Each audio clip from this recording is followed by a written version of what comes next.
D'abord, sous un certain angle philosophique, je peux dire qu'on peut parler du hasard, sous un certain angle philosophique. Mais dans le domaine de la foi, nix hasard. Dans le domaine de la foi, il n'y a pas de hasard. Dans le domaine de la foi, nous avons plutôt la providence, qui se définit comme la sagesse de Dieu qui dispose tout à son bon vouloir. Et c'est à cela que nous croyons. Et c'est ce qui me fait parler en début maintenant de la providence et du hasard. Chers amis, ce n'est pas un hasard que les lectures, surtout l'évangile d'aujourd'hui, nous parlent de la libération. Si vous avez été attentifs, le mot libération est revenu 3 fois. Et que célébrons-nous aujourd'hui, sinon la libération? Est-ce un hasard ou une providence? En tout cas, pour les philosophes, c'est un hasard. Mais pour nous, c'est la providence. C'est la providence en ce sens que, vous savez, l'Église catholique est la seule Église où, le même dimanche, on lit les mêmes textes partout. Les textes que nous avons écoutés tout à l'heure là, c'est ça qu'on a lu à Washington, c'est ça qui a été lu au Bénin, mon pays, c'est ça qui a été lu au Japon, partout dans le monde. Aucun prêtre ne peut dire « je choisis mon texte moi-même pour ce dimanche » parce que si on devait choisir, je choisirais ces textes-là. Et voilà que, sans qu'on me l'impose, cela s'impose. Oui, chers amis, nous fêtons et nous commémorons la libération. Ça fait 80 ans que des gens, on parle des incorporés de force, et aussi ceux qui volontairement ont œuvré pour que nous ayons la paix. Et l'Évangile nous dit que Jésus est venu pour rendre aux captifs la libération et accorder la liberté à ceux qui sont opprimés. Jésus est venu pour nous donner la libération. Mais Jésus vient pour nous libérer sous un double point de vue, sur le plan physique et aussi, surtout, sur le plan spirituel. Il a guéri les malades, mais aussi il a travaillé pour que le péché soit aboli, spirituel.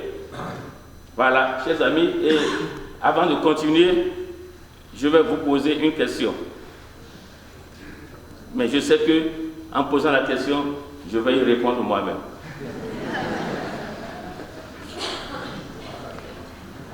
Parce que je me rappelle cette messe que je célébrais au Bénin où il y avait 1500 personnes. Et j'ai posé une question et les 1500 personnes ont répondu en même temps. Mais ici, il n'y a pas ça. Alors, chers amis, sommes-nous vraiment libérés? C'est la question. Sommes-nous vraiment libérés? Oui. Oui, voilà. Ben, la réponse à la question va être oui et non. Sur le plan extérieur, nous sommes libérés. Mais est-ce que, au fond de nous-mêmes, nous sommes libérés? Est-ce que nos cœurs sont libérés? C'est cela. J'écoutais Madame la députée qui disait la fois dernière que ça fait 80 ans que nous sommes en paix, du moins extérieurement. Et c'est plutôt un record, n'est-ce pas, que nous soyons en paix depuis 80 ans. Et plaise à Dieu que cette paix-là continue. Dites Amen. Amen. Parce que la paix n'est jamais acquise une fois pour toutes. Il suffit qu'il y ait un connard et il met tout en désordre. Mais que Dieu veuille nous en épargner. Mais si nous sommes en paix extérieurement, est-ce que nous sommes en paix dans notre cœur? Il y a un écrivain français qu'on appelle Jacques Séguéla. Il a écrit un ouvrage et il l'a titré « Merde à la déprime ».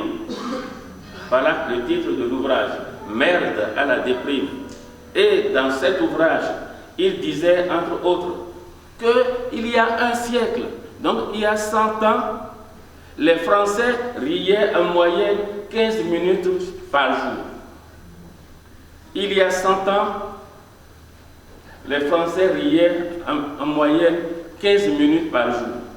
Et aujourd'hui, en 2025, savez-vous pendant combien de minutes en moyenne chaque Français rit? Imaginez.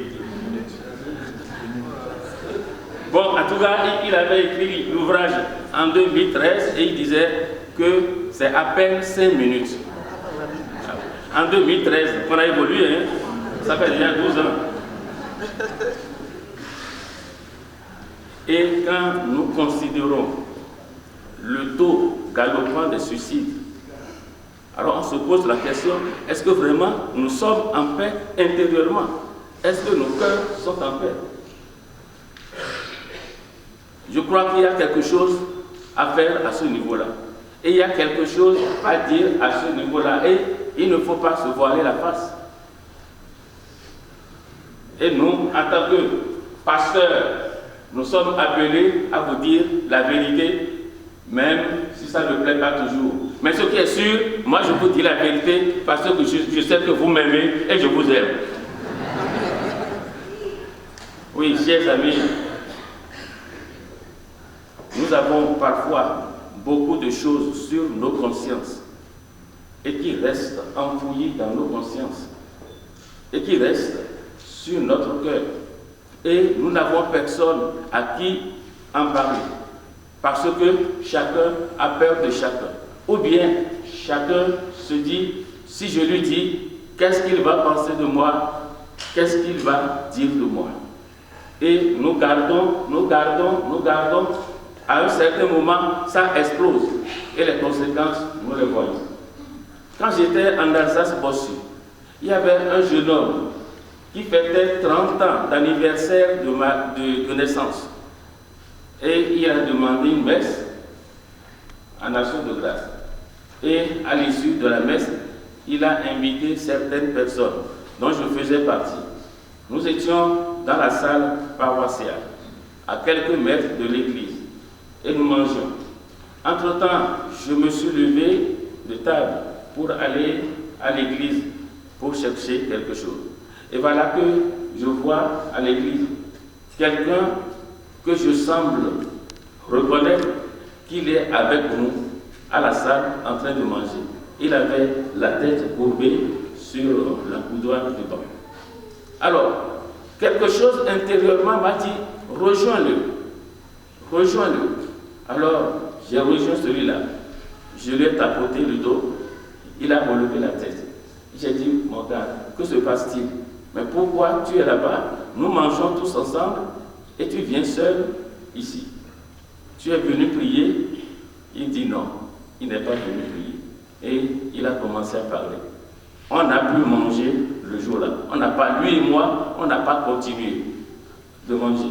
Mais il a parlé et j'ai pris le temps d'écouter. Il pleurait.